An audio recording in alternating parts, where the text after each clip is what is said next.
Pemirsa, TNI Angkatan Laut dan Bakamla kembali melakukan pembongkaran pagar laut di pesisir utara Tangerang. Total sepanjang 9 km pagar bambu sudah dibongkar sejak hari Rabu kemarin.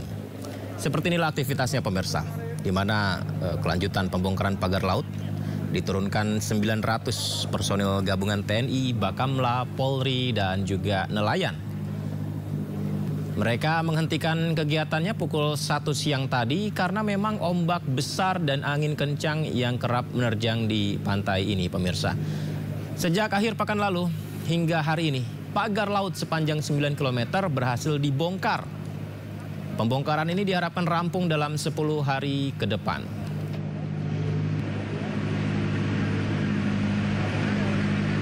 Hari ini perkiraan sekitar 9, sekian kilometer yang sudah berhasil digabung dari hari Sabtu, Senin, dan sekarang. Untuk sisi barat atau di depan Tanjung Pasir ini sampai ke sisi baratnya Tanjung Kait itu sudah bersih. Insya Allah evaluasi hari ini sama tim kami nanti kami akan memindahkan posko di Tanjung Kait sebelah timur biar operasionalnya lebih mudah.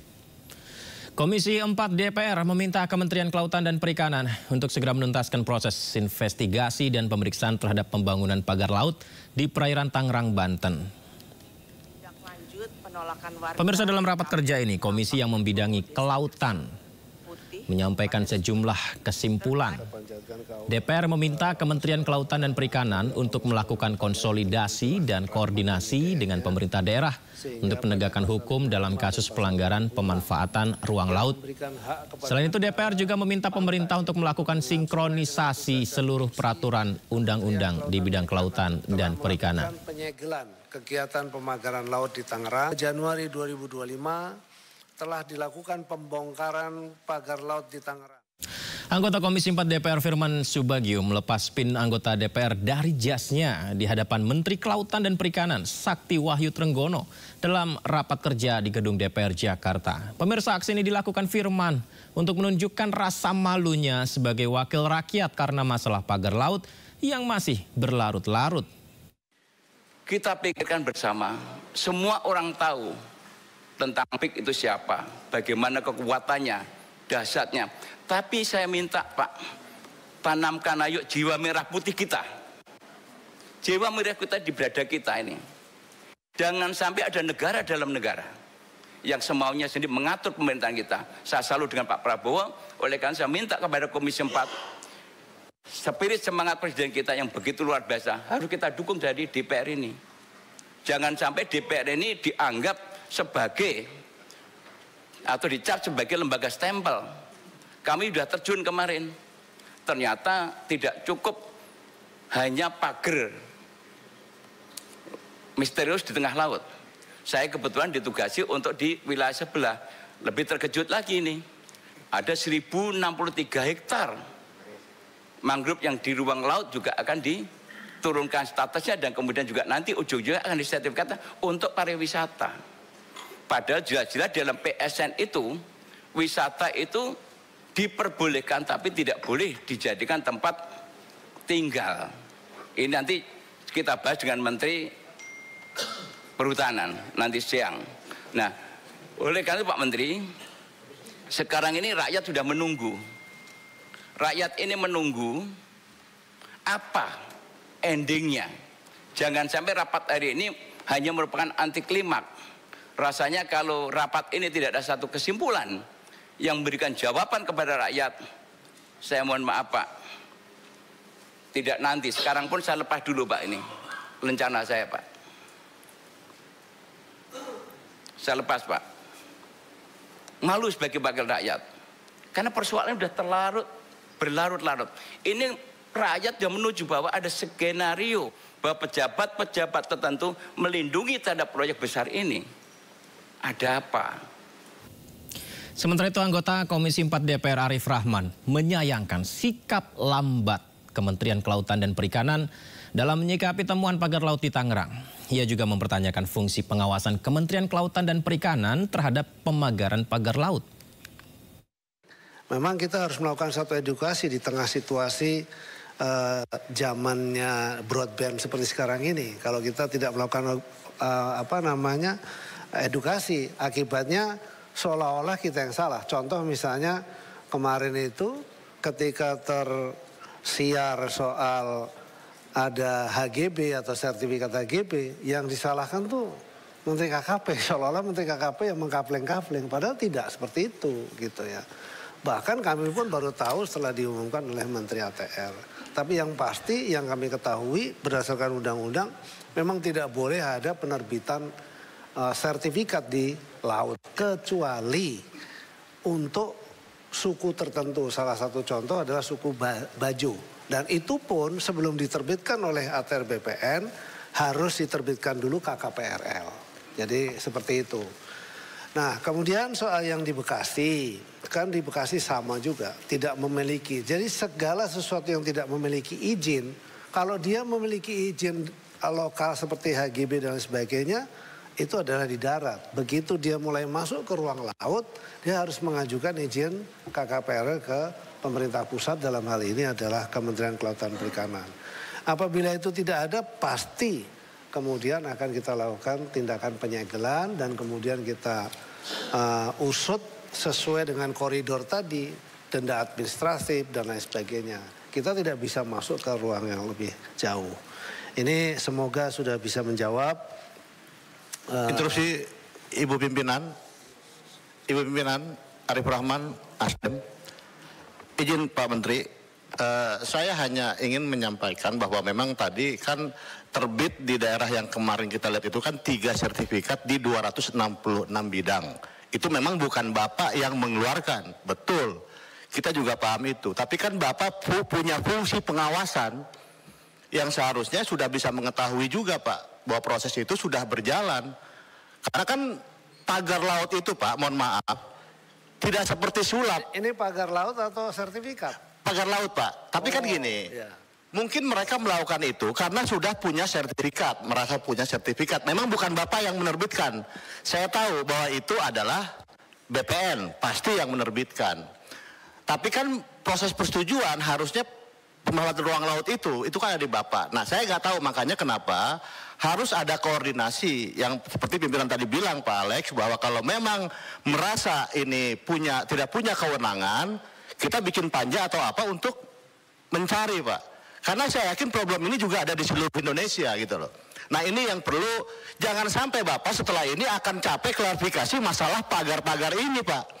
Karena ini tiba-tiba habis dicek muncul di Surabaya. Nanti habis ini di Makassar pasti ada. Ini akan selalu muncul. Nah saya hanya mempertanyakan bagaimana koordinasinya. Karena bagaimanapun yang ada HGB-nya itu di wilayah Bapak. Laut Pak. Pokoknya urusan air asin itu di Bapak lah gitu kan. Dan HGB itu adanya di wilayah Bapak.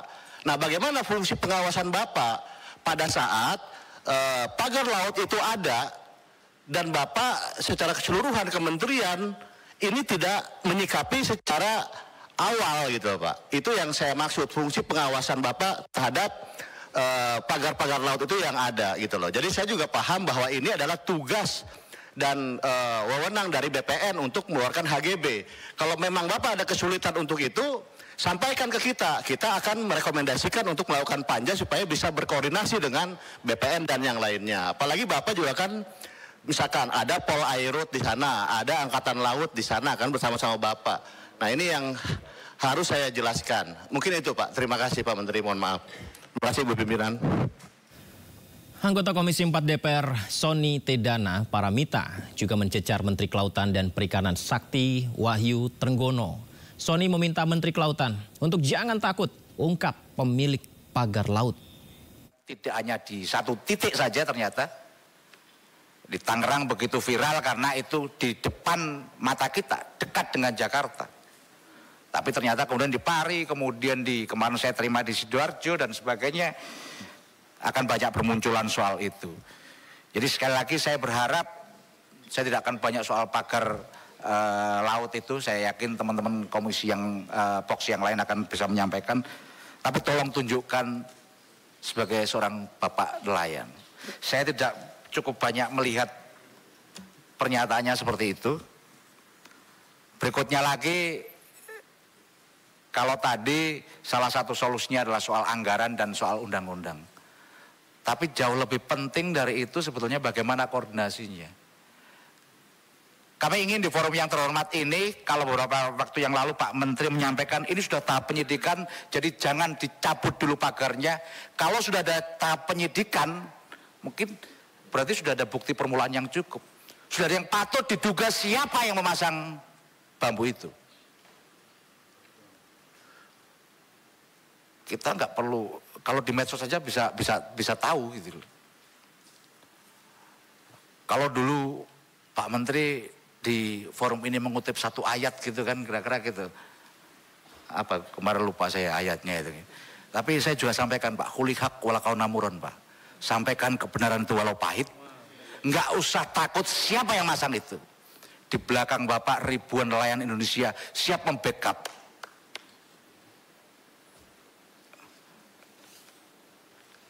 Di masa kayak gini keberanian adalah kemewahan Pak. Jadi kalau kita masih tarik ulur, saya nggak tahu, perlu ada argumentasi. Masa tiba-tiba yang nyabut belum apa angkatan laut, Bapak pernyataan berikutnya salah, kayak gitu kan kita ngeri Pak. Masyarakat lihat ini gimana instrumen negara dua-duanya bisa berbeda. Ribuan bambu kayak gitu di sebelah situ mungkin ada Pol Airut, masa sih nggak tahu kalau ditanya. Saya pengen tahu apakah pernah ada forum yang untuk mempertanyakan itu. Sekarang bahkan kalau di media kita bisa lihat yang namanya penerima SGHB itu direksinya kemudian komisarnya siapa saja, kita tinggal buka handphone bisa. Ratusan kali penyegelan itu tidak hanya di sini, di seluruh Indonesia kita lakukan. Yang kalau tidak salah ada 196 kasus yang kita lakukan. Cuma tidak terberitakan seperti ini karena mungkin tidak terlalu menarik. Ada misalnya di Batam itu reklamasi yang menghancurkan hutan mangrove. Itu juga kita tindak, kita segel dan padahal sudah ada KKPRL-nya tapi tidak sesuai begitu. Nah, kita tidak bisa kemana-mana. Misalnya contoh begini, tiba-tiba lalu kemudian tiba-tiba dibongkar misalnya begitu. Sementara anggota Komisi 4 DPR Daniel Johan menilai Menteri Kelautan dan Perikanan terkesan lembek dalam penegakan hukum pagar laut. Anggota Komisi 4 lainnya, Saadiah Uluputi, mengaku heran lantaran kementerian belum juga menemukan dalang keberadaan pagar laut. Berita semua masyarakat fokus ke pagar laut ya, tetapi sampai sekarang itu pelakunya juga masih belum secara terang ya dijelaskan. Ya. Tetapi kemarin Komisi 4 langsung dipimpin oleh Ketua dan Pimpinan sudah melakukan kunjungan sidak langsung ke pagar laut itu juga memberikan sikap yang tegas ya. Nah, sikap tegas dan kunjungan ini juga memberikan harapan bagi kita semua agar bisa mengungkap dalang di balik pemagaran sepanjang 30 km yang ada saat ini ya. Kita juga mengapresiasi tindakan yang sudah dilakukan oleh pemerintah. Cuma tadi setelah mendengarkan pemaparan Pak Menteri ya, rasanya kok nggak ada semangat upaya dalam penegakan hukum. Ya, meskipun Pak Menteri menjelaskan hanya di dalam aspek administrasi, ya, saya konfirmasi ke para senior, di sana kan ada penyidik Pak, di KKP. Lalu untuk apa penyidik kalau tidak ada tindakan hukum? Ya, jadi sesuai dengan arahan juga dari pimpinan dan kita semua agar pemerintah termasuk dalam hal ini KKP bisa segera mengungkap secara clear, secara jelas, bukan hanya membongkar tetapi juga melakukan tindakan hukum agar masyarakat bisa meyakini Indonesia ini adalah negara hukum ya. Tadi sempat saya sampaikan Pak Menteri, kita kunjungan ke sana itu dari darat sampai ke batas pagar laut itu sekitar 1 kilo.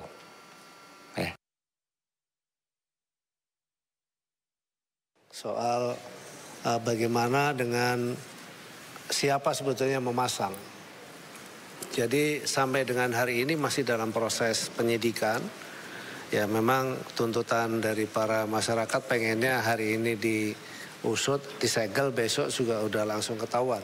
Tapi tidak mudah juga karena kami mendapat beberapa petunjuk tapi tentu kan juga harus dipanggil dan kemudian ditanya apakah yang bersangkutan betul melakukan itu dan seterusnya, karena memang terus terang kami tidak memiliki satu alat pengawasan yang tadi disampaikan itu ya. Kami sudah mengajukan sebenarnya untuk kemudian kita bisa memiliki digital surveillance begitu, tapi sampai hari ini kita belum punya. Dan kemudian kalau soal koordinasi, Pak, kita sudah sering melakukan koordinasi dan masing-masing sudah paham bahwa kalau menerbitkan atau mengizinkan ini, mengizinkan itu nggak boleh. Dan kita sudah sering koordinasi, tapi tetap saja memang masih terlanggar ya. Sudah, itu memang menjadi, dan tanggung jawab pengawasan memang terus terang bukan hanya di kita, tapi tanggung jawab pengawasan semua pihak. Daerah juga punya wewenang untuk melakukan pengawasan. Kementerian, lembaga lain juga punya kewenangan untuk melakukan pengawasan dan kita juga, dan koordinasi selalu. Tapi insya Allah ke depan kita akan selalu tingkatkan sistem atau koordinasi soal pengawasan tersebut. Karena memang luas wilayah kita itu seluruh Indonesia, dan tadi sudah saya sampaikan kebetulan saja yang terjadi di Tangerang ini. Sebetulnya kejadian seperti Tangerang ini sebelumnya sudah banyak sekali. Tadi saya sampaikan kita sudah menghentikan 196 kasus ya, yang semuanya itu adalah bermuara pada kegiatan pembangunan di ruang laut. Begitu. Kasus pagar laut di Tangerang ini pada saat Pak Menteri Wahyu Sakti Trenggono menjadi Menteri 5 tahun kemarin ya Pak ya. Dan baru terungkap setelah viral, rame di media sosial, seakan-akan satu institusi yang besar yang bernama KKP yang mengurus laut itu tidak berfungsi, mohon maaf. Ada Dirjen Ruang Laut PRL, ada Dirjen PDSKP. Di mana selama ini, Pak? Tadi Bapak menyampaikan ketika Pak Ketua sampaikan, sudah menemukan belum siapa dalang di balik pembangunan pagar laut? Bapak menyampaikan belum. Benar ya, Pak? Belum. Aneh, Pak. Jujur terus terang. Memang menemukan orang jujur di negara ini susah. Dan kalau hari ini pun KKP menyampaikan belum menemukan siapa dalangnya, terus terang sebagai wakil rakyat kami juga heran juga, Pak.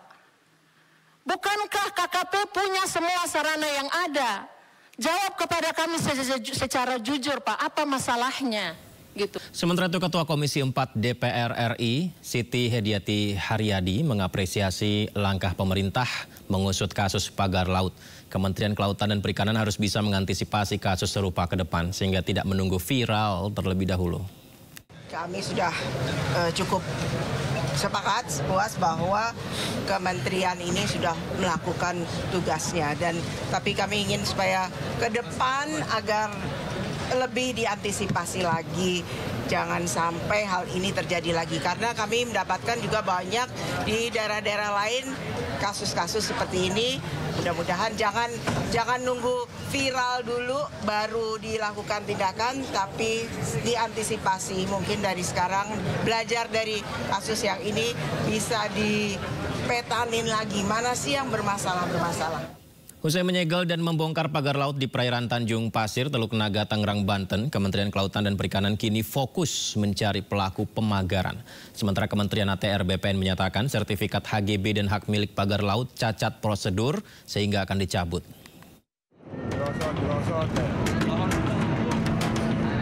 Pembongkaran pagar laut di Tangerang, Banten kembali dilanjutkan melalui Kementerian Kelautan dan Perikanan bersama dukungan dari aparat gabungan. Menteri Kelautan dan Perikanan Sakti Wahyu Trenggono menegaskan, pemerintah bergerak cepat menghentikan aktivitas ilegal di wilayah laut dan menjamin nelayan kembali melaut tanpa halangan. Putuskan bahwa kita sudah mencari, sebetulnya KKP itu sekali langsung melakukan penyegelan, punya waktu 20 hari untuk kemudian mencari siapa sebetulnya melakukan pemagaran.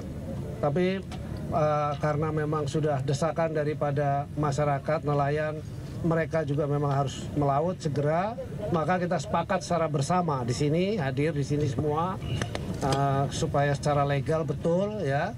Jadi kemudian mulai hari ini sudah dimulai beberapa hari yang lalu oleh Kesatuan TNI Angkatan Laut, tapi hari ini secara bersama-sama dihadiri oleh semua yang memiliki kepentingan terhadap wilayah laut di sini untuk kemudian kita sama-sama mulai pembongkaran. Sementara Menteri ATR BPN Nusron Wahid akan mencabut sertifikat hak guna bangunan dan sertifikat hak milik atas pagar laut. Nusron menyebut penerbitan ratusan SHGB dan SHM tersebut cacat prosedur dan cacat material karena berada di luar garis pantai. Nusron juga menyebut ratusan sertifikat tersebut rata-rata diterbitkan pada tahun 2022 hingga 2023, yang artinya kurang dari 5 tahun, sehingga secara otomatis dapat dicabut atau batal demi hukum. Tidak boleh di dalam luar garis pantai itu menjadi private property. Karena yang namanya pantai adalah common land. Kalau toh dia bentuknya tanah, apalagi ini bentuknya tidak tanah, maka itu adalah tidak bisa disertifikasi. Karena itu kami memandang bahwa sertifikat tersebut yang di luar garis pantai adalah cacat prosedur, cacat material. Karena cacat prosedur dan cacat material berdasarkan PP nomor 18 tahun 2021, selama sertifikat tersebut belum berusia 5 tahun, maka Kementerian ATR BPN mempunyai kewenangan untuk mencabutnya ataupun membatalkan tanpa proses dan perintah dari pengadilan. Pembongkaran pagar laut ini dilanjutkan setelah Presiden Prabowo menginstruksikan agar kasus ini diusut tuntas karena telah menimbulkan polemik. Tim Liputan iNews melaporkan. Pemirsa, semakin meluasnya kasus pagar laut ilegal mendorong DPR mengeluarkan wacana untuk membentuk panitia khusus. Pembentukan pansus dinilai perlu mengingat hal tersebut menjadi masalah lintas komisi di parlemen. Komisi 4 DPR mengeluarkan wacana membentuk pansus kasus pagar laut. Pansus diperlukan lantaran hal ini berkaitan dengan kewenangan di sejumlah kementerian yang jadi mitra komisi-komisi di DPR. Pembentukan pansus dinilai sebagai cara untuk menjaga marwah DPR agar tetap kuat. Sebab pemerintah belum bisa mengungkap sosok di balik pemasangan pagar laut, padahal panjangnya 30 km. Apalagi kepemilikan pagar laut tersebut rupanya diperkuat dengan penerbitan sertifikat hak guna bangunan. Baik, terima kasih. Bismillahirrahmanirrahim. Assalamualaikum warahmatullahi wabarakatuh. Ya, kita bahas mengenai urgensi pembentukan pansus DPR untuk mengusut pagar laut Tangerang, Banten. Bersama dengan narasumber istimewa kita malam hari ini, anggota Komisi 4 DPR Firman Subagio dan Sekjen Konsorsium Pembaruan Agraria Dewi Kartika. Saya sapa narasumber saya, selamat malam semuanya, Assalamualaikum. Selamat malam, Waalaikumsalam warahmatullahi wabarakatuh. Terima kasih banyak sudah bergabung di Sindo Prime. Bang Firman, muncul usulan DPR bentuk pansus untuk usut pagar laut. Kami ingin tahu, Bang, urgensinya apa dan apakah ini akan semakin mengungkap kejelasan pagar laut? Baik, terima kasih Bung Yudi. Sebetulnya kami di Komisi 4 tadi belum sampai kepada kesimpulan dibentuknya panja atau pansus. Karena memang kami sedang menagih janji terhadap komitmen daripada pemerintah dalam hal ini KKP sebagai leading sektor yang harus menyelesaikan dalam waktu yang secepat-cepatnya. Ini yang kita tunggu. Oleh karena itu, dengan posisi pagar laut misterius ini harus terungkap. Karena sesungguhnya kan kekesalan kami itu adalah dikesankan Kementerian KKP itu selalu muter-muter jawabannya yang tidak jelas begitu. Selalu menyalahkan instansi satu dengan instansi yang lainnya. Bahkan tadi juga saya sampaikan kekecewaan kami juru bicara yang selalu menyalahkan BPN. Padahal juru BPN itulah yang mengungkap keberadaan sertifikat misterius. Nah, ini kan kesan saya kan ada ketakutan begitu. Oleh karena itu kita juga semua tahu siapa sebetulnya pemilik proyek besar di sana dan bagaimana pengaruhnya di negeri ini. Nah, ini yang kita semakin mencurigai mereka itu kenapa kesannya itu kok justru malah tidak mempercepat merespon apa yang menjadi keluh kesah masyarakat agar gonjang-ganjing atau ketidakpastian di masyarakat ini segera terjawab. Dan dengan kemarin kami turun di lapangan itu masyarakat begitu antusias menyambut kami dan kemudian apalagi statementnya Bu Titi Soeharto yang minta supaya dikupas tuntas dan kemudian diproses secara hukum dan dicari dalangnya siapa, itu menyejukkan suasana. Namun hari ini tadi rapat itu belum menjawab itu semua. Oleh karena itu saya mengatakan tadi, karena bentuk tanggung jawab moral kepada rakyat yang sudah menyampaikan kepada kami, maka kami minta tanggung jawab menteri, jangan saling melempar. Karena di lingkungan kementerian itu juga jelas bahwa tidak ada alasan lagi kalau itu mengatakan perlu alat bukti ditunda dan sebagainya. Alat bukti sudah cukup karena dari aparat penegak pengamanan di KKP sendiri, di JPSDKP itu sudah langsung ke lapangan dan mencegel dan bukti-bukti sudah lengkap. Laporan masyarakat, pengakuan masyarakat itu bisa dijadikan alat bukti. Sudah lebih daripada cukup, kan lebih daripada 3 alat bukti. Namun sampai hari ini kan tidak ada kemauan serius dari Menteri KKP. Ini yang kita sayangkan. Harusnya hari ini Menteri sudah menyampaikan bahwa pelakunya ini kami akan lakukan tindakan ini, kami akan melakukan besok rapat dengan kepolisian atau dengan kejaksaan untuk memanggil mereka semua. Harus seperti itu, memuaskan. Tapi kalau masih menunda-nunda dan kemudian tidak ada kepastian, bahkan sedang mencari alat bukti, melakukan penyidikan dan sebagainya, harusnya sudah cukup alat bukti itu. Jadi tinggal bagaimana tindakan konkret daripada pemerintah dalam KKP sebagai leading sektor, ya jangan menyalahkan orang lain. Karena ini sebetulnya kan persoalannya kan ada di tengah laut. Tadi Mbak Dewi juga sudah menyampaikan bahwa sertifikat untuk sertifikat untuk laut itu kan tidak pernah dikenal. Ya. Ini nggak bisa seperti ini. Nah, ini yang menimbulkan kekesalan kami di DPR dan tadi juga memang banyak yang sudah mengusulkan dibentuk panja, apakah dibentuk pansus. Namun kalau pansus itu nanti kan harus kesepakatan persetujuan pimpinan DPR.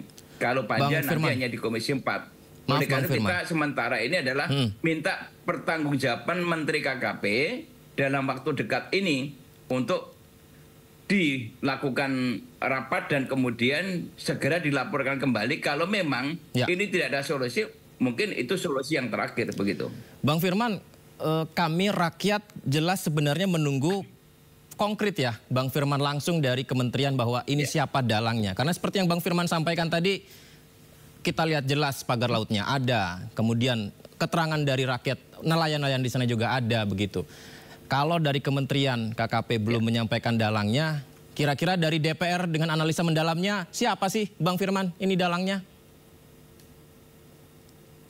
Ya tentunya kami tidak bisa menyebutkan nama, tapi indikasi itu sudah sangat kuat. Justru itulah yang tadi kami ingin mendengarkan statement daripada pemerintah.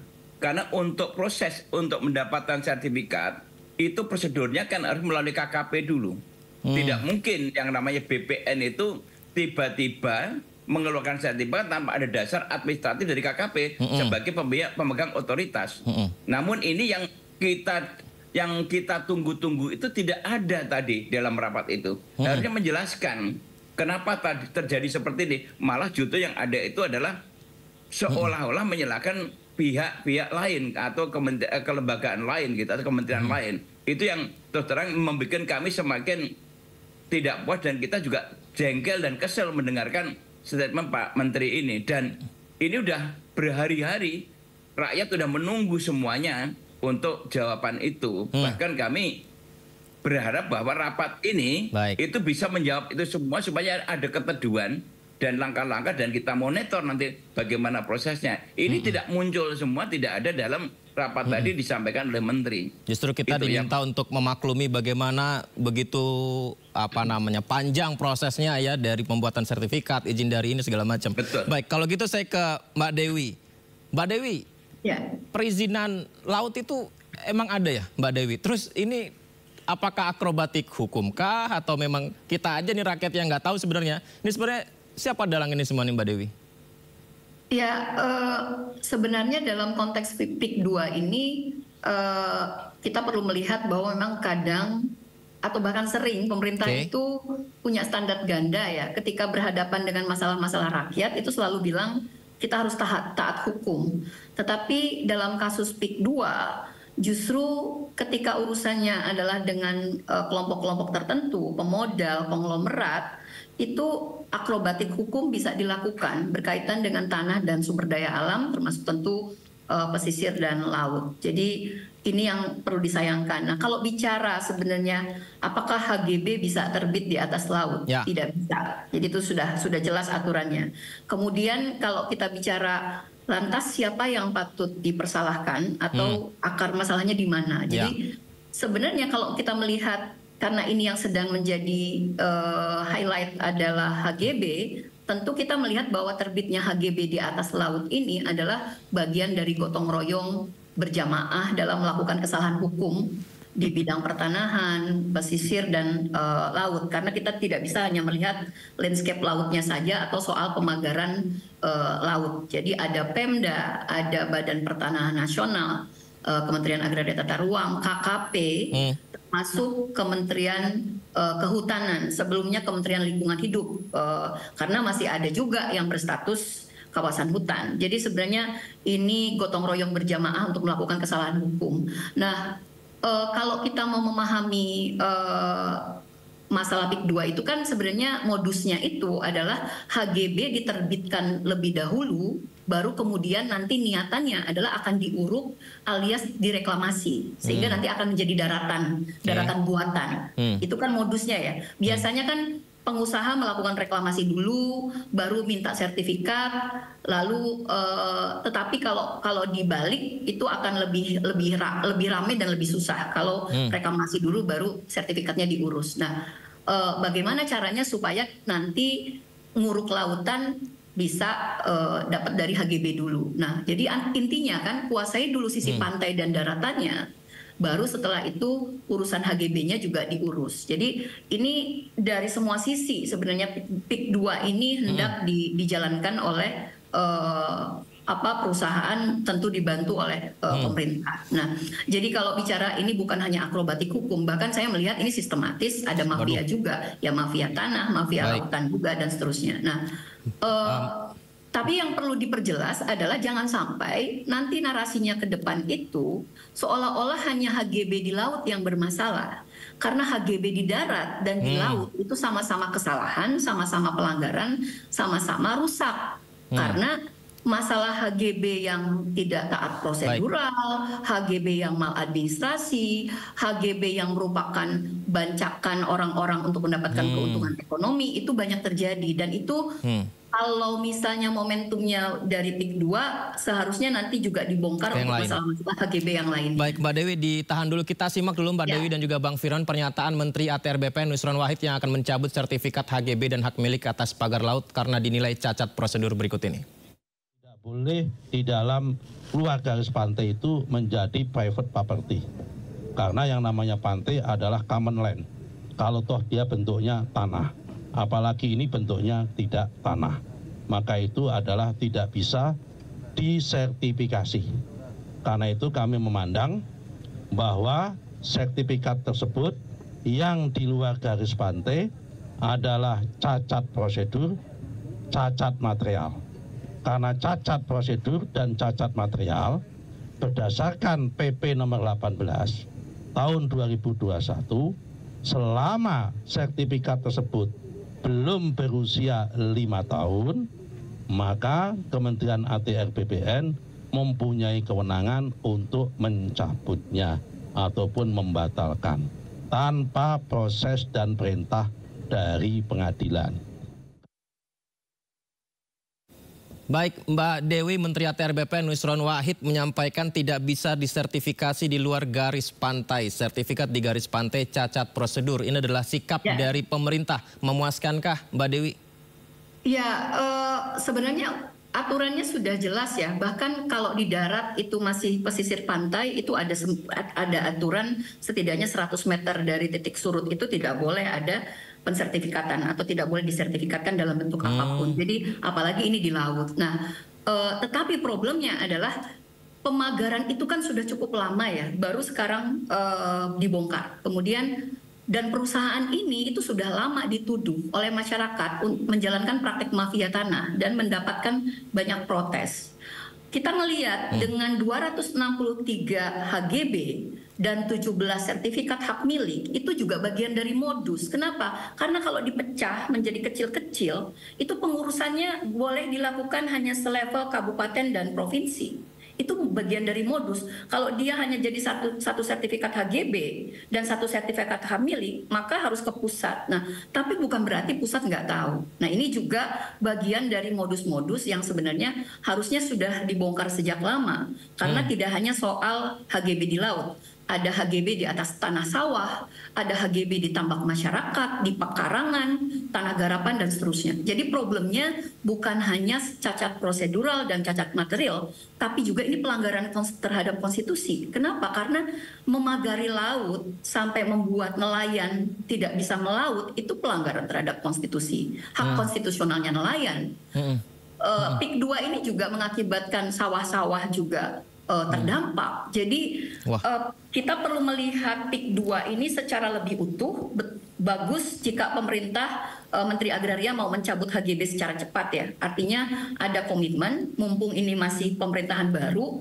Tetapi perlu dilihat bahwa sebenarnya ini adalah gunung es konflik agraria yang sangat akut di Indonesia. Ada ribuan HGB, ada ribuan HGU yang bermasalah, yang sebenarnya kewenangannya itu sepenuhnya di Kementerian Agraria dan Tata Ruang. Kemudian belum lagi kita juga harus membongkar kenapa bisa misalnya kawasan hutan, statusnya masih kawasan hutan, itu juga ditetapkan sebagai bagian dari PSN PIK 2. Lalu kita juga perlu melihat PIK 2 ini memang status PSN yang harus segera dicabut. Kalau memang kita serius mau memulihkan lagi dampak-dampak yang sudah diakibatkan oleh proyek mercusuar ini. Baik, Bang Firman, beberapa kali banyak juga yang menyampaikan tentang ya keterkaitan dengan PIK 2, PIK 2. Ini apakah dari Komisi 4 DPR juga akan memanggil beberapa pihak dari PIK 2? Tentunya nanti ada tahapan untuk melakukan klarifikasi ya, karena sesungguhnya yang disampaikan Mbak Dewi tadi tentang PIK ini, saya sebagai pimpinan Komisi 4 di tahun 2009, itu mulai proses PIK 1 pun itu memang sudah bermasalah. Karena PIK 1 ketika pun itu bermasalah? Secara resmi sudah ada penolakan dari lingkungan hidup bahwa untuk proses-proses pembangunan di kawasan-kawasan seperti di PIK itu harus ada kajian lingkungan hidup strategis. KLHS. Nah, di KLHS-nya itu sudah pernah ditolak oleh pemerintah bahwa itu dinyatakan tidak layak. Namun ketika belakangan ini tiba-tiba begitu mudahnya, begitu mulusnya proyek ini menjadi proyek mercusuar yang sangat luar biasa. Ini yang menimbulkan keterkejutan kami. Kebetulan saya dari 2009 itu pimpinan Komisi 4 dan sampai sekarang ini saya masih di Komisi 4. Jadi roadmap-nya satu presiden saya masih ingat persis tentang masalah itu. Jadi yang disampaikan Mbak Dewi tadi betul bahwa untuk penggunaan ruang laut itu ada mekanisme, ada prosedur. Yang menarik ini adalah mengenai masalah reklamasi. Nah, reklamasi ini kan juga menjadi bagian yang tidak lepas kita pantau. Sampai saya sampaikan kepada pemerintah, ini pemagaran yang hampir kurang lebih 2 meter sepanjang 30,16. Dan kemudian yang kemarin saya turun di lapangan, itu kan nantinya itu kan bronjong-bronjong yang isi batu-batu itu akan dimasukkan ke dalam. Setelah itu nanti ditumpuk lagi dengan pasir laut. Nah, pasir laut kemudian pasir laut itu akhirnya seolah-olah ini terjadi pendangkalan. Nah, setelah pendangkalan itulah mulai diproses untuk mendapatkan sertifikat. Tapi ini kebalik. Sertifikatnya dikeluarkan dulu dengan berdasarkan gambar dan kemudian untuk reklamasinya ini secara bertahap dilakukan pemagaran ini. Nah, ini yang kami temukan di lapangan kemarin. Jadi seperti sertifikatnya itu. dulu tapi masih dalam bentuk laut, nanti ketika sudah reklamasi baru sertifikatnya lengkap. Sertifikatnya sekarang udah keluar. Iya. Sertifikatnya dulu berarti Pak ya. Berarti daratnya belum ada nih Pak ya, laut ini ya. Iya, kan ini kan laut. Di dalam undang-undang 3 yang namanya BPN itu tidak boleh mengeluarkan sertifikat laut. Waduh. Karena BPN sekarang badan pertanahan, bukan badan agraria lagi. Itu kalau tidak salah seperti itu. Nah, oleh karena itu sangat tepat tindakan Pak Nusron tadi untuk membatalkan. Namun ini, Bung Yudi, untuk masalah sertifikat yang seperti ini ternyata tidak hanya di Tangerang, Jakarta saja. Ada di tempat lain. Kami dapat pengaduan lagi di Jawa Timur. Ada juga, Bang. Lebih ratusan juga sertifikat yang udah keluar. Bahkan daerah-daerah lain sudah mulai mengadu ke DPR. Nah, inilah yang saya sampaikan kepada pemerintah dalam Menteri KKP. Ayo kita sama-sama. Ini mumpung Pak Prabowo memiliki semangat yang tinggi untuk memberantas ini. Kapan lagi? Siapa lagi kalau bukan kita gitu loh. Ini yang terus terang kami sebagai wakil rakyat tentunya harus mendengarkan aspirasi masyarakat. Bayangkan kapal-kapal penangkap ikan harus memutar-mutar untuk melingkari pagar yang 30 kilo itu menghabiskan sumber daya yang luar biasa. Baik, Bang Firman. Mahal. Ditahan dulu, Bang Firman. Mereka juga membuang waktu, energi. Ini luar biasa. Baik, ditahan dulu Bang Firman ini supaya dialog kita hidup. Kita lihat dulu Kementerian Kelautan dan Perikanan yang mengklaim ratusan kasus pelanggaran di perairan namun tidak terekspos media. Kita simak pernyataan Menteri Kelautan Sakti Wahyu Trenggono. Ratusan kali penyegelan itu tidak hanya di sini, di seluruh Indonesia kita lakukan. Yang kalau tidak salah ada 196 kasus yang kita lakukan. Cuma tidak terberitakan seperti ini karena mungkin tidak terlalu menarik. Ada misalnya di Batam itu reklamasi yang menghancurkan hutan mangrove. Itu juga kita tindak. Kita segel dan padahal sudah ada KKPRL-nya tapi tidak kesesuai begitu. Nah, kita tidak bisa kemana-mana. Misalnya contoh begini, tiba-tiba lalu kemudian tiba-tiba dibongkar misalnya begitu. Baik, Bang Firman, kalau saya tangkap ini Kementerian Kelautan dan Perikanan kan sedang dikritik tentang pagar laut. Tapi pernyataan tadi disampaikan Pak Menteri adalah kalau boleh saya bilang membela diri bahwa sebenarnya banyak menangani banyak kasus tapi nggak kayak ekspos aja nih dibandingkan dengan sekarang. Menurut Bang Firman gitu nggak? Inilah yang tadi lagi-lagi saya katakan. Ini kan bahasa-bahasa yang tidak populer harus disampaikan seorang menteri. Saya memberikan apresiasi kalau ada di wilayah yang tidak tindak. Tetapi persoalannya adalah kenapa justru tadi kan disebut di Batam ada di mana-mana. Yang di depan pelupuk mata. Ya, dan ini udah berbulan-bulan sudah menjadi isu publik yang sedemikian rupa. Kok seolah-olah menteri ini tidak mengatakan masih tidak tahu. Ini kan konyol. Ini bukan dagelan gitu loh. Ini konyol. Kekonyolan seorang pejabat yang menunjukkan bahwa mereka itu tidak punya tanggung jawab. Dan ini menunjukkan bahwa pejabat itu terlampau santai dalam apalagi setelah Pak Prabowo memerintahkan untuk dicabut oleh TNI Angkatan Laut, mereka mengklaim minta di stop. Ini kan sebuah keganjilan yang harusnya tidak boleh dilakukan seorang menteri. Itu alasannya sampai Anda mencopot PIN Anda, Bang Firman. Gitu. Sampai mencopot PIN itu alasannya keganjilan itu? Ya, saya sendiri kenapa sampai nyopot PIN karena kami malu kepada rakyat. Kemarin ketika kami di sana itu, rakyat itu banyak berharap. Dan kami menjanjikan bahwa besok kami akan rapat. Mudah-mudahan besok itu bisa ada tanda-tanda baik, kemudian ada hal-hal yang bisa menjawab apa yang menjadi harapan rakyat, yaitu mengungkap kasus ini. Siapa sebenarnya? dan apa yang dilakukan oleh KKP. Karena kami sebagai mitra yang mempunyai tugas fungsi pengawasan, saya merasa malu menggunakan rencana tadi. Saya agak emosi memang karena rakyat di luar juga menunggu. Ternyata memang betul setelah kami tidak mendapat jawaban yang pasti, mereka juga menyampaikan kepada kami, kenapa kok menterinya selalu mengatakan nanti dan nanti ada apa begitu. Ini yang tentunya harus terjawab oleh pemerintah. Itu yang menimbulkan emosional kami yang tidak terkendali karena rasa-rasanya kami sebagai wakil rakyat kalau tidak bisa melakukan sesuatu untuk rakyat, apa gunanya kita menjadi anggota DPR sebagai wakil rakyat? Padahal ini persoalan sudah sangat serius. Apalagi Bapak Presiden sudah memerintahkan untuk segera dituntaskan dan diusut tuntas mengenai ini. Bu Ketua sendiri Mbak Titi juga sudah menyampaikan seperti itu. Mbak Dewi, dengan yang disampaikan Mbak Dewi tadi panjang lebar juga ditambah dengan Bang Firman sampaikan barusan. Ini apakah ada upaya tertentu merubah tata ruang darat dan laut sehingga garis batas laut berubah, otomatis sepan dan pantai berubah?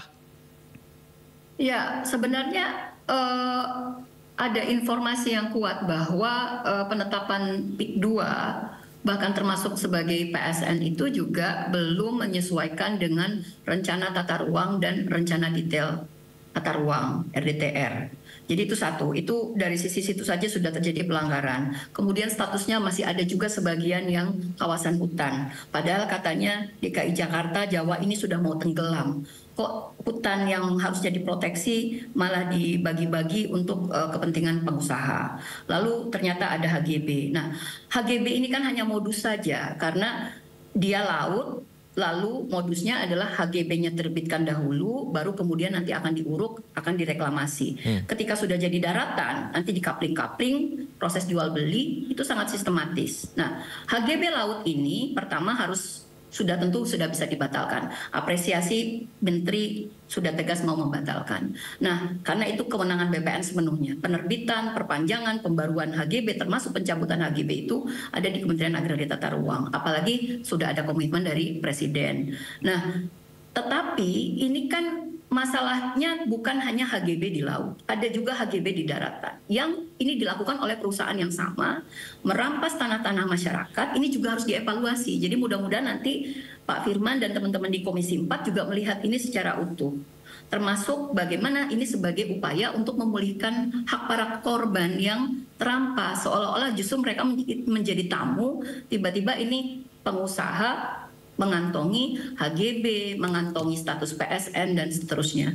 Nah, ini juga bagian dari sebenarnya keprihatinan kita, karena sekarang semakin banyak proyek strategis nasional yang itu diterbitkan, dilabelkan kepada proyek-proyek yang seharusnya dia tidak menjadi proyek strategis nasional. Di mana kenapa? Karena kepentingan swastanya lebih berat di situ. Nah, alasan PIK 2 menjadi PSN aja itu sudah tanda tanya. Nah, artinya pintu masuknya oke dari HGB laut ini, tetapi mari kita lihat PIK 2 ini dengan cara yang lebih komprehensif lagi, supaya memang ada upaya-upaya pemulihan. Jadi bukan sekedar misalnya nanti, oh tidak prosedural, oh berarti nanti besok-besok kalau sesuai prosedural dibolehkan dong satu holding company menguasai tanah, laut, pesisir pantai dalam skala yang sangat luas sehingga berdampak secara sosial ekonomi dan merugikan banyak masyarakat. Mbak Dewi, itu yang perlu dilihat dari kasus ini. Ya, Mbak Dewi, Menteri Kelautan dan Perikanan juga masih menyelidiki nih Mbak Dewi, pemilik pagar laut di Tangerang, Banten yang menimbulkan keresahan di kalangan masyarakat, terutama nelayan.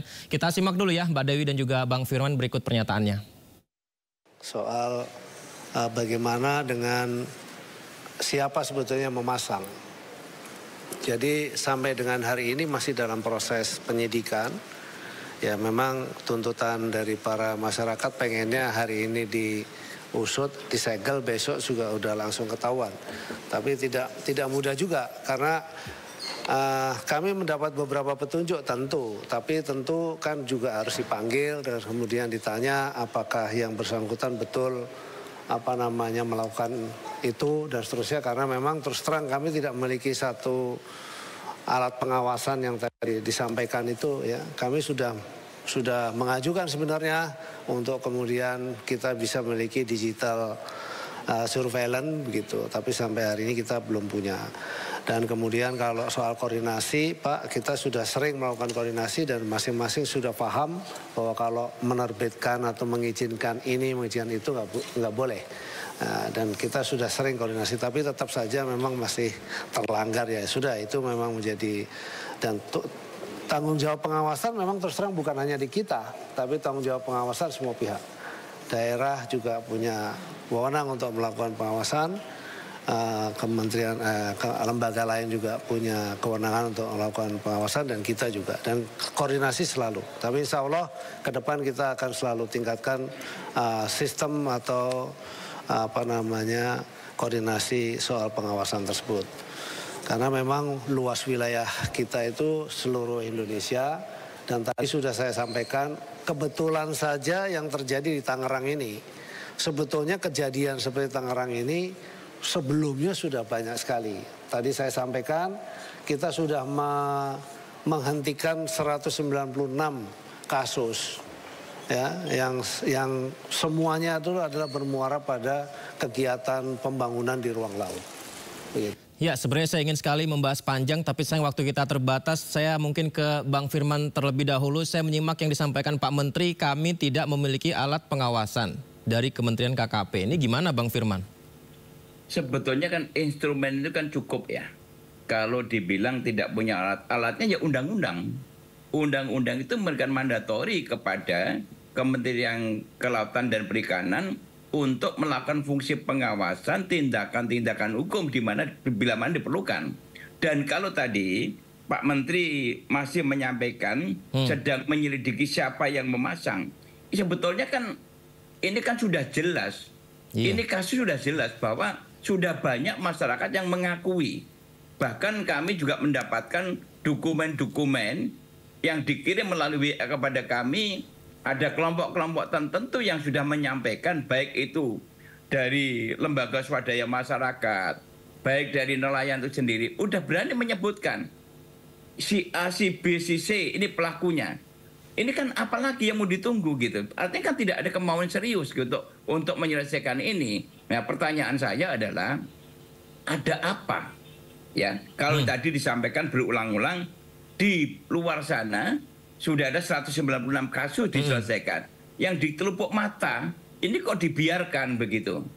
Padahal banyak masyarakat yang sudah siap menjadi saksi. Banyak masyarakat yang mengatakan punya data. Nelayan sendiri melihat kasat mata yang masang siapa, yang matok siapa, mobilnya pakai apa, beli bambu dari mana, jumlah bambunya berapa, Bapak pernah keluar angka 17 miliar untuk beli bambu dan sebagainya. Nah, ini sebutannya udah alat bukti yang kuat. Hanya tidak ada kemauan. Inilah yang menimbulkan kami, Komisi 4, seolah-olah tidak berdaya untuk melakukan pengawasan. Itu yang menimbulkan, apalagi dari mulai pimpinan komisi, Bapak Presiden udah minta kemudian untuk diusut tuntas, tapi kok justru Menteri yang bertanggung jawab ini, kesan saya itu agak mengabaikan terhadap itu semua. Ini yang menjadi persoalan serius bagi kami. Baik, Bang Firman, sebelum saya terakhir ke Mbak Dewi, tadi sempat melepas pinnya, boleh dipasang sekarang nggak Bang? Supaya suara rakyat ini masih bisa disampaikan terus nih Bang. Insya Allah, saya karena tadi Bang kejengkelan ya, karena ya. Kita full gambarnya nih Bang, biar kelihatan. Sebentar Bang. Oke. Mana tadi pin? Aduh, ini pinnya saya pasang lagi. Siap. Oke. Dan dari pin itu kami menitipkan suara rakyat untuk terus disampaikan kepada pemerintah. Pasti kami sebagai wakil rakyat tentunya punya tanggung jawab moral terhadap apa yang kami lakukan di sini, dan ini akan kita pertanggungjawabkan kepada masyarakat, kepada rakyat Indonesia yang telah mendukung dan memilih kami. Baik, baik Mbak Dewi, sebenarnya pagar laut, sertifikat di laut, nah ini benarkah dalangnya masih misteri atau sebenarnya hanya belum diungkap saja? Ya, sebenarnya tidak misteri juga ya. Tidak misteri-misteri amat ya Mbak Dewi?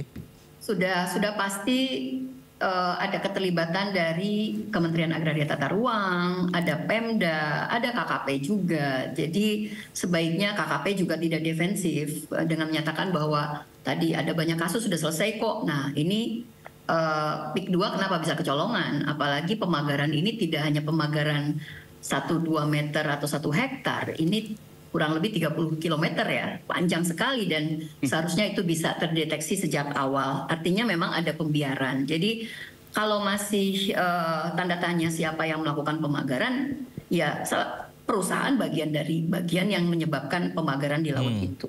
Jadi, nah tetapi ini harus menjadi alarm ya, karena pembangunan kota baru di PIK 2 ini kan bagian yang di sektor infrastruktur ini konflik agraria akibat pembangunan infrastruktur itu di tahun 2024 itu letusannya 79 kasus sampai seluas 290.000 hektar. Ya, sepanjang 2024 dari Januari sampai dengan Desember itu 79 kasus. Kemudian kalau ditarik lagi 10 tahun terakhir dari tahun 2015 itu ada 586 konflik agraria di sektor infrastruktur, termasuk di dalamnya adalah seperti pembangunan kota baru seperti PIK 2 ini. Jadi ini alarm sebenarnya kalau tata caranya masih melakukan akrobatik hukum, apalagi melibatkan kerja-kerja yang sifatnya sistematis, kolutif, koruptif, ada manipulasi proses yang sebenarnya ini harus dibongkar. Dan pagar laut ini adalah satu sisi saja dari keburukan tata kelola kita terkait agraria dan sumber daya alam. Nah, jadi ini harus dikeroyok nih penyelesaiannya, nggak bisa hanya tunjuk hidung. KKP salah, iya. Kementerian Agraria Tata Ruang salah, iya. Kementerian Kehutanan juga karena ada masih status kawasan hutan. Jadi termasuk Pemda. Jadi ini harus segera dituntaskan. Dan menurut saya memang PIK 2 ini sebaiknya segera dievaluasi secara utuh. Kemudian status PSN-nya dicabut. Kenapa? Karena kalau masih berstatus PSN, maka aturan di bawahnya akan ikut. Nah ini problemnya, masalahnya adalah ketika statusnya nggak dicabut nih Pak Firman, ini akan diterabas terus. Nah karena ini transisi, pemerintahannya masih baru, sebaiknya itu PSN itu dicabut sehingga kita bisa lebih utuh melihat dan membongkarnya sehingga ada pemulihan hak masyarakat. Jangan sampai. Kemudian juga porsinya ya sesuai saja kebutuhan, jangan memonopoli juga. Mbak Dewi. Sayang waktu kita terbatas Mbak Dewi. Tapi kami mendapatkan poinnya, Mbak Dewi. Jangan sampai ini dibiarkan makin banyak meluas yang kita tidak tahu, negara diam saja ya. Baik Mbak Dewi, terima kasih banyak. Dan Bang Firman tadi juga terima kasih banyak sudah berkenan memasang pinnya juga di sini. Semoga yang disuarakan Mbak Dewi juga disampaikan langsung DPR ke pemerintah dan ini menjadi momentum supaya semua ini menjadi lebih baik. Terima kasih banyak narasumber saya. Selamat malam. Terima kasih Mas Yudi. Dan masih ada sedikitnya 4 korban lagi pemirsa yang belum ditemukan di lokasi longsor Pekalongan, Jawa Tengah. Lantas bagaimana situasi terkini di posko evakuasi di Pekalongan saat ini? Kita langsung sapa rekan Hamzah Hasibuan yang tengah bertugas di sana. Hamzah, apakah ada update yang akan dilakukan petugas dari lokasi longsor malam ini, Hamzah? Ya Yudi dan juga pemirsa, terkait dengan proses evakuasi yang dilakukan sebelumnya oleh petugas dari tim SAR gabungan ini sudah berakhir sejak sore tadi. Hal ini dikarenakan tadi menurut pantauan kami sejak siang hingga sore ini terdapat hujan ringan yang mengguyur di Kecamatan Petung Kriono, Kabupaten Pekalongan, di mana Kecamatan Petung Kriono ini merupakan salah satu tempat ataupun titik di mana terjadinya bencana tanah longsor yang melanda dan menimbun beberapa desa yang ada di dalamnya. Selain itu, tadi juga informasi terbaru yang kami dapatkan ini sudah terdapat satu tambahan dari jenazah yang ditemukan oleh petugas tim SAR gabungan yang sudah diidentifikasi dan terbukti satu jenazah yang ditemukan ini merupakan salah satu dari 5 orang yang sebelumnya dilaporkan menghilang, sehingga saat ini dilaporkan terdapat 22 orang sudah ditemukan meninggal dunia di TKP bencana tanah longsor di Desa Kasimpar, Kecamatan Petung Kriono, Kabupaten Pekalongan. Selain itu masih terdapat 4 orang lainnya yang dilaporkan masih menghilang, dan esok hari, di hari Jumat esok, pihak tim SAR gabungan ini akan melakukan evakuasi kembali, di mana kami juga menyaksikan bahwa tadi sempat ada evaluasi yang dilakukan oleh tim SAR gabungan. Nantinya tim SAR gabungan ini akan juga memperluas area pencarian dan juga menerjunkan tadi pada hari Kamis tadi menerjunkan sekitar 1.200 personel yang nantinya akan dibagi ke dalam beberapa titik, karena mengingat tanah longsor yang melanda di Kecamatan Petung Kriono ini menimbun beberapa desa sehingga luas dari tanah longsor yang menimbun ini sangat luas dan diperlukan banyak petugas dari tim SAR gabungan untuk melakukan pencarian. Selain itu dapat kami informasikan juga Yudi dan juga pemirsa bahwa evakuasi ini tidak dapat dilakukan pada malam hari sehingga sore tadi sudah selesai karena pada malam hari ini mengingat Kecamatan Petung Kriono ini merupakan salah satu dataran tinggi sehingga suhu pada saat malam ini bisa mencapai 15 hingga 18 derajat Celcius ditambah dengan kabut yang sudah mulai muncul sejak sore sehingga kabut ini menghambat jarak pandang dari para petugas ketika melakukan pencarian sehingga nantinya pencarian akan dilakukan pada Jumat esok hari. Sementara itu Yudi. Baik, terima kasih. Kami nantikan informasi terkini selanjutnya dari sana. Selamat bertugas kembali Hamzah. Kita ke informasi berikutnya, pemirsa. Direktorat Tindak Pidana Cyber Barreskrim Polri menangkap seorang pelaku yang membuat video deepfake dengan mengatasnamakan pejabat negara. Dalam aksi pelaku berhasil mengambil keuntungan sebesar 30 juta selama 4 bulan terakhir.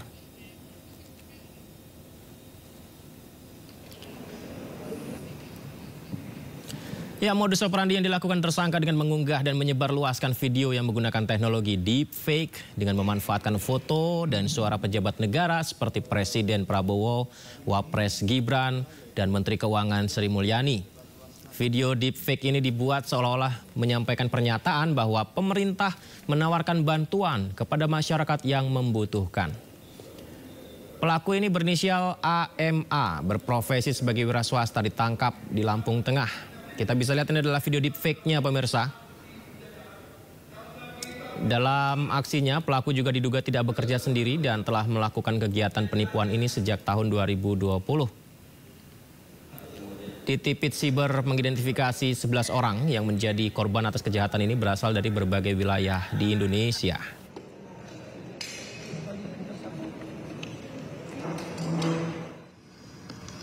Pada tanggal 16 Januari 2025, penyidik Direktorat Tindak Pidana Cyber Barreskrim Polri berhasil mengamankan tersangka dengan inisial AMA, 29 tahun, bekerja sebagai wira swasta di Lampung Tengah, Provinsi Lampung. Modus operandi tersangka yaitu menggugah dan menyebarluaskan video di berbagai platform media sosial, menggunakan teknologi deepfake, memanfaatkan foto dan suara seperti Bapak Presiden Subianto, Prabowo Subianto, Wakil Presiden Gibran Rakabuming Raka, Ibu Sri Mulyani, dan pejabat negara lainnya, yang terlihat seolah-olah menyampaikan pernyataan bahwa pemerintah menawarkan bantuan kepada masyarakat yang membutuhkan. Deepfake adalah teknologi berbasis kecerdasan buatan, artificial intelligence, atau kita sebut AI, yang digunakan untuk membuat video, gambar, atau audio palsu yang terlihat atau terdengar sangat nyata. Deepfake dapat memanipulasi gambar atau video sehingga terlihat seperti seseorang melakukan sesuatu yang sebenarnya tidak pernah terjadi. Deepfake sering digunakan untuk hiburan, tetapi juga dapat disalahgunakan untuk penyebaran informasi palsu yang merugikan orang. Presiden Prabowo Subianto meminta semua menterinya agar menggunakan APBN secara bijak demi kepentingan rakyat. Presiden menekankan agar anggaran perjalanan dinas para menteri harus dikurangi. Prabowo Subianto kembali memimpin sidang kabinet paripurna untuk membahas sejumlah hal. Dalam pengantarnya, Presiden mengapresiasi kinerja para menteri kabinetnya selama masa libur Natal dan Tahun Baru yang berjalan lancar, mulai dari pengamanan lalu lintas hingga stabilnya harga bahan pokok bagi masyarakat. Prabowo juga kembali menekankan semua menterinya agar menggunakan APBN secara bijak untuk kepentingan rakyat, bukan untuk seremonial. Selain itu, anggaran perjalanan dinas para menteri harus dikurangi. Dalam sidang kabinet itu, Presiden juga menjelaskan program makan bergizi gratis dilakukan secara bertahap dan diharapkan akhir tahun 2025 seluruh anak di Indonesia bisa merasakan makan bergizi gratis. Dan untuk Januari sampai April 2025, program ini sasarannya adalah 3 juta anak. Bulan April sampai Agustus 2025 akan menuju 6 juta anak. September kita harapkan 15 juta anak. Dan akhir 2025 target kita adalah semua anak-anak Indonesia bisa dapat makanan bergizi. Dari Jakarta, Kevin Paken, Dia Setiawan, iNews melaporkan.